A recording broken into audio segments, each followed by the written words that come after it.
Good evening to everyone.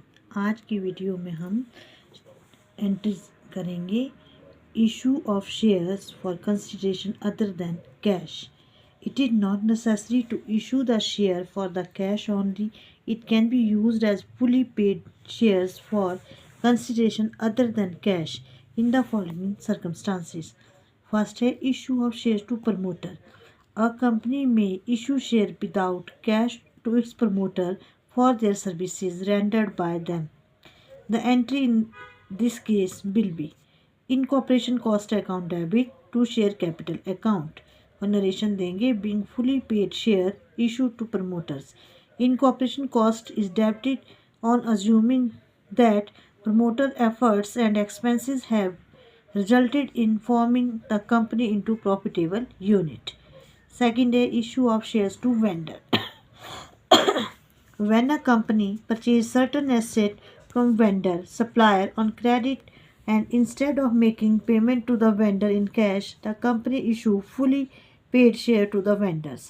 Share may be issued the vendor at par or at premium. Following entries are passed in this case.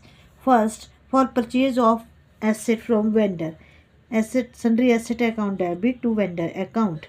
For issuing the share to vendor, at par value पे करते हैं अगर हम face value पे ही, vendor account debit to share capital account.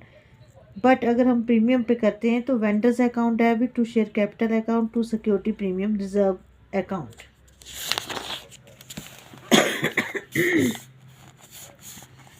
Issue of shares for purchase consideration. Sometime a company purchase a running business, its assets and liability both, and issue to vendor the share as consideration. It is also called an issue of debenture for consideration other than cash. In the case, there are two situations. First, when purchase consideration is more than net asset. In this case, difference between purchase consideration and net asset is treated as goodwill, which can be calculated as net assets equal to sundry asset taken minus sundry liability assumed. Second है goodwill, purchase consideration minus net asset. Entry sundry asset account debit, goodwill account debit होगा, ये difference amount आएगा to sundry liability to vendor company account. Second है purchase when purchase consideration less than net asset. If purchase consideration is less than net asset, the difference treated as capital reserve, which can be calculated as net asset equal to sundry asset taken minus sundry liability assumed. Capital reserve equal to net asset minus purchase consideration.